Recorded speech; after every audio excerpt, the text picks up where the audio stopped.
ہمارے پیارے نبی کریم صلی اللہ علیہ وآلہ وسلم نے سلام کو عام کرنے کا حکم دیا ہے۔ کتنے ہی فائدے ہیں اس سلام کو عام کرنے میں۔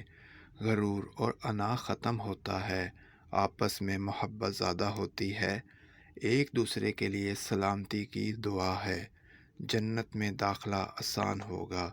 انشاءاللہ ایک سلام کو عام کرنے میں کتنے ہی فائدے ہیں کہ اس چھوٹی سی تحریر میں بیان کرنا مشکل ہے۔